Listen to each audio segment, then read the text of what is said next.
Halo anak-anak, selamat pagi semuanya. Bertemu lagi dalam pelajaran agama Katolik kelas 3. Hari ini kita akan bersama-sama membahas tentang melestarikan lingkungan alam. Minggu yang lalu kita telah bersama-sama belajar tentang tradisi masyarakat. Nah, hari ini kita secara khusus akan memperdalam tentang lingkungan. Bagaimana sih melestarikan lingkungan alam? Ya. Untuk mengawali kegiatan hari ini supaya berjalan dengan lancar, mari kita ambil sikap berdoa yang baik. Kita berdoa bersama-sama.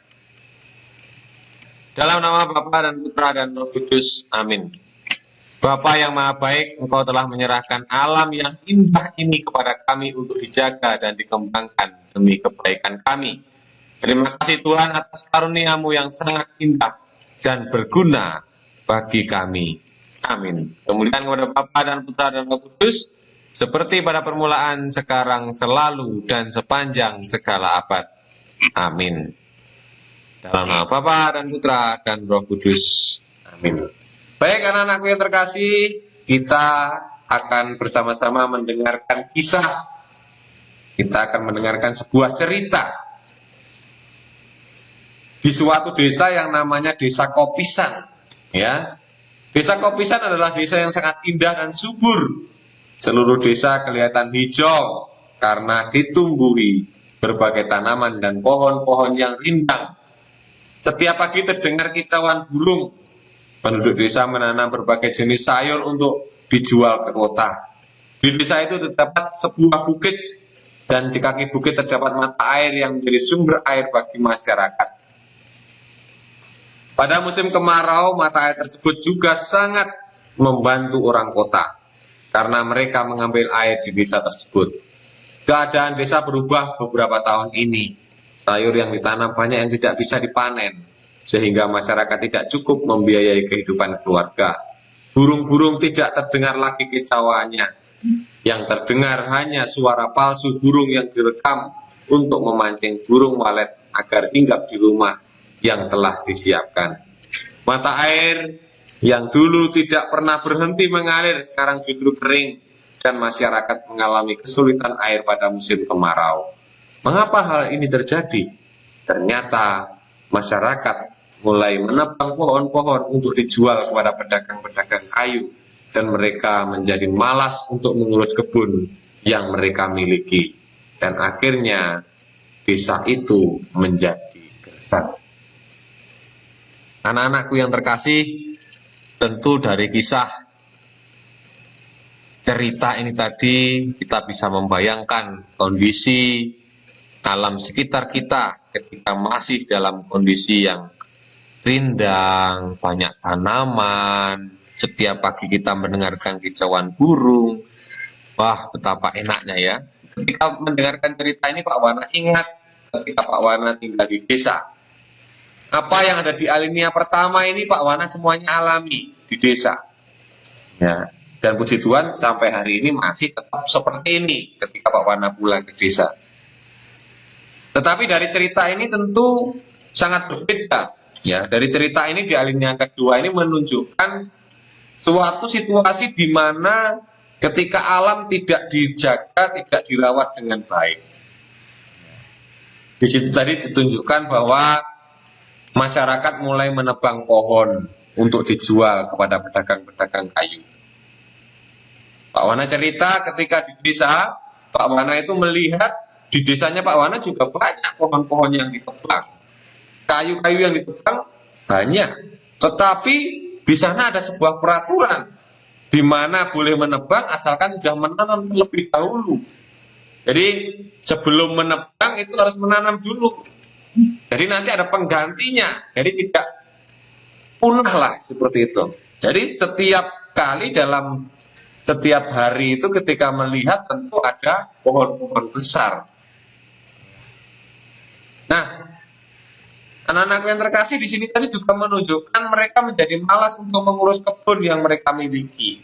Nah, tentu ini sangat berpengaruh di dalam kehidupan di desa. Kalau di desa malas-malasan mengurus kebun, itu hasilnya ya seperti ini, akan menjadi gersang. Ya. Nah, anak-anak yang terkasih, dari kisah ini tidak hanya untuk masyarakat di desa, tetapi mengajak kita semua dimanapun kita berada.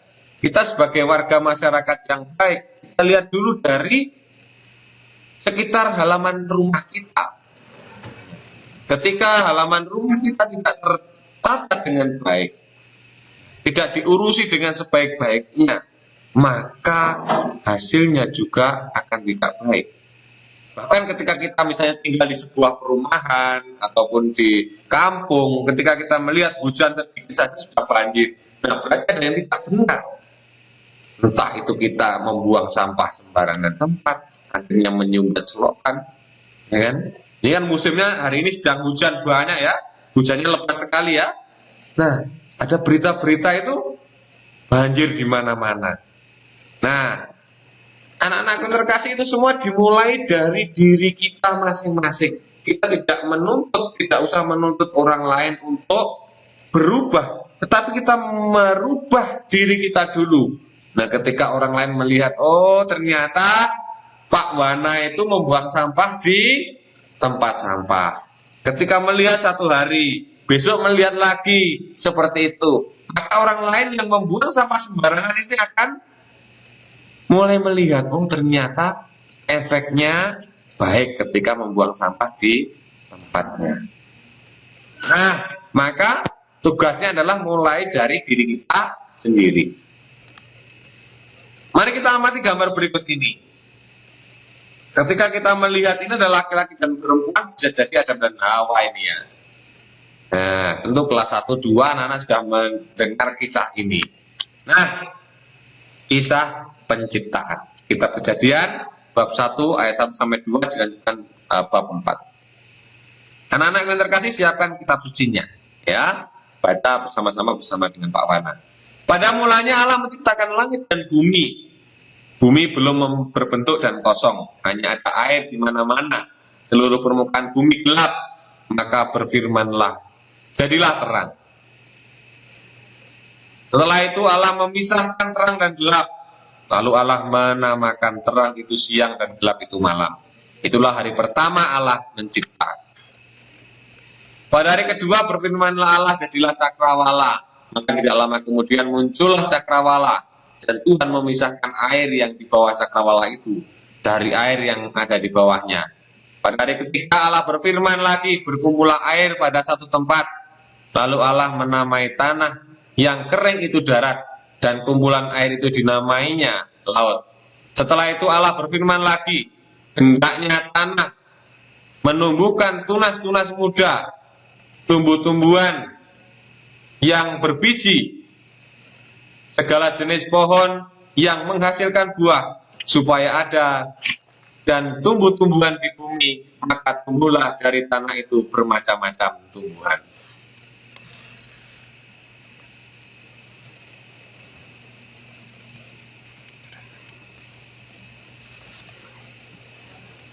Hari keempat berfirmanlah Allah, jadilah benda-benda penerang di cakrawala untuk memisahkan siang dan malam. Maka jadilah matahari itu menerangi siang dan bulan untuk menerangi malam. Allah melihat semuanya itu baik.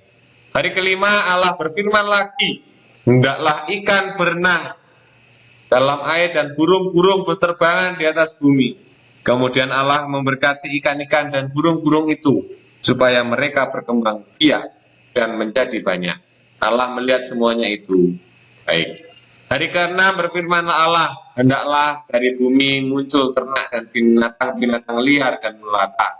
Maka muncullah kambing, domba, sapi, kerbau, kuda. Kemudian muncul lagi singa, harimau, kucing, anjing, gajah, ular, dan lain-lain. Setelah itu Allah berfirman, baiklah kita jadikan manusia menurut rupa kita, supaya mereka menguasai segala ikan di laut, burung-burung di udara, dan semua binatang. Maka Allah menciptakan manusia laki-laki dan perempuan menurut rupa Allah sendiri. Kepada manusia itu Allah bersabda, beranak cuculah dan bertambah banyak, penuhilah muka bumi dan taklukkanlah itu, berkuasalah atas ikan-ikan di laut, burung-burung di udara, dan atas segala binatang jinak maupun liar. Maka jadilah demikian. Allah melihat semuanya itu baik. Demikianlah Allah menciptakan dunia dengan segala isinya, pada hari ketujuh Allah berhenti mencipta dan beristirahat. Hari itu disebut hari Tuhan bagi manusia. Semua orang berkumpul untuk memuliakan Tuhan. Demikianlah sabda Tuhan, syukur kepada Allah. Anak-anak yang terkasih, kita telah bersama-sama mendengarkan satu kisah penciptaan, di mana hari pertama sampai hari ketujuh. Anak-anak bisa melihat, ya, hari pertama apa yang diciptakan, ya, hari kedua apa yang diciptakan, ketiga, keempat, kelima, keenam, sampai akhirnya ketujuh Yesus ataupun Allah beristirahat. Nah, anak-anak yang terkasih, kalau tadi kita sudah mendengarkan kisah penciptaan, nah, nanti anak-anak di dalam tugas menuliskan hari pertama apa, hari kedua apa, hari ketiga apa, hari keempat apa, hari kelima apa. Nah, di situ intinya Allah mengajak kita semuanya untuk menjaga ciptaan alam ini. Nah, kita juga akan mendengarkan kisah tentang Santo Fransiskus Assisi. Nah, di mana Santo Fransiskus Assisi ini adalah salah satu santo, ya, yang mengajak kita semuanya untuk melindungi alam ini. Mari kita dengarkan ceritanya. Ya, pada waktu itu di kota Gubbio hiduplah seekor serigala yang amat besar, mengerikan dan ganas. Serigala itu tidak saja memakan binatang-binatang tetapi juga manusia. Semua penduduk kota hidup dalam ketakutan dan tidak berani pergi sendirian. Melihat situasi yang demikian, Fransiskus merasa kasihan, sehingga ia mendamaikan serigala itu dengan penduduk kota Gubbio. Sekalipun mereka melarangnya pergi, ya. Ketika Fransiskus memasuki daerah, serigala itu bersama-sama sahabatnya, ia membuat tanda salib dan menaruh kepercayaan sepenuh-penuhnya pada Tuhan. Ketika saudara-saudara lain tidak mau pergi mendekati serigala itu, Fransiskus berjalan terus menuju tempat serigala itu bersarang. Ketika serigala itu melihat Fransiskus, maka ia pun menyerbu ke arahnya dengan cakar terbuka. Ketika serigala itu mendekat, Fransiskus membuat tanda salib di atasnya dan menyapanya. Kemarilah saudara serigala. Demi nama Kristus, aku memerintahkan kamu, jangan menyerang aku. Anehnya, begitu Fransiskus membuat tanda salib, serigala yang ganas pun tunduk. Ia menaati Fransiskus. Serigala itu lalu membaringkan diri di kaki Fransiskus dengan lembut seperti seekor anak domba. Fransiskus lalu mengajak serigala itu membuat suatu perjanjian dengan penduduk kota Gubbio. Dari pihak serigala, ia harus berjanji bahwa ia tidak akan mengganggu dan melakukan kejahatan dengan penduduk kota Gubbio lagi. Dari pihak penduduk Gubbio, mereka berjanji akan menyediakan makanan yang dibutuhkan serigala itu setiap hari. Dan sebagai jaminan bahwa perjanjian itu akan dilaksanakan dan ditepati, maka Fransiskus mengulurkan tangannya dan serigala itu mengangkat kaki depannya dan menempatkannya dengan lembut ke dalam tangan Fransiskus sebagai bukti kesetiaannya. Anak-anakku yang terkasih, mari kita bersama-sama merenungkan atau melihat rangkuman ini.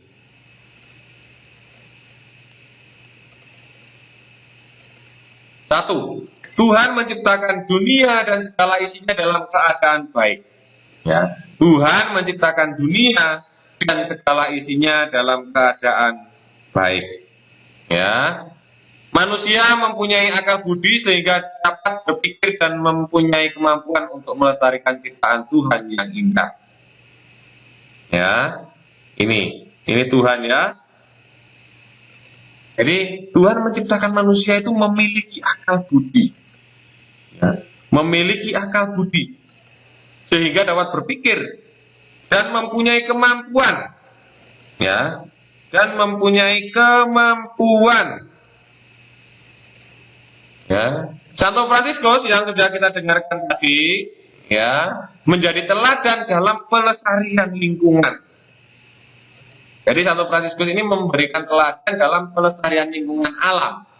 Maka kita diajak untuk melibatkan diri, ambil bagian untuk menata lingkungan sehingga menjadi tempat yang nyaman untuk ditempati. Anak-anakku yang terkasih, demikian pelajaran agama hari ini. Mari kita ambil sikap berdoa yang baik. Marilah kita bersatu dalam doa. Dalam nama Bapa dan Putra dan Roh Kudus. Amin. Pujilah Tuhan pencipta, pujilah Tuhan di surga, pujilah Tuhan hai matahari dan bulan, Pujilah Dia, hai segala binatang. Pujilah Dia, hai langit yang mengatasi segala langit. Dia mendirikan semua untuk seterusnya dan selamanya. Dia memberi ketepatan yang tak dapat dilanggar. Pujilah Tuhan di bumi, hai segenap samudera raya. Pujilah Tuhan, hai api dan hujan es, salju dan laut. Pujilah Tuhan, hai gunung dan segala bukit, segala pohon buah-buahan. Pujilah Tuhan, hai hewan dan burung bernyanyi. Pujilah Tuhan, hai raja dan pemimpin. Hai orang tua, kaum muda, dan anak-anak. Marilah kita memuji Tuhan, pencipta segala yang ada dan yang hidup di bumi. Amin. Kemudian kepada Bapa dan Putra dan Roh Kudus, seperti pada permulaan, sekarang, selalu, dan sepanjang segala abad. Amin. Dalam nama Bapa dan Putra dan Roh Kudus. Amin. Baik anak-anakku yang terkasih, demikian pelajaran agama hari ini. Sampai jumpa di pelajaran agama berikutnya ya. Jangan lupa anak-anak setelah ini masuk ke classroom, kerjakan presensi atau isi presensi, lihat materi ini dengan baik, dengan seksama. Kalau ada yang tertinggal bisa diulang lagi dari awal sampai akhir. Setelah itu kerjakan tugasnya, tetap semangat, tetap patuhi protokol kesehatan. Sampai jumpa.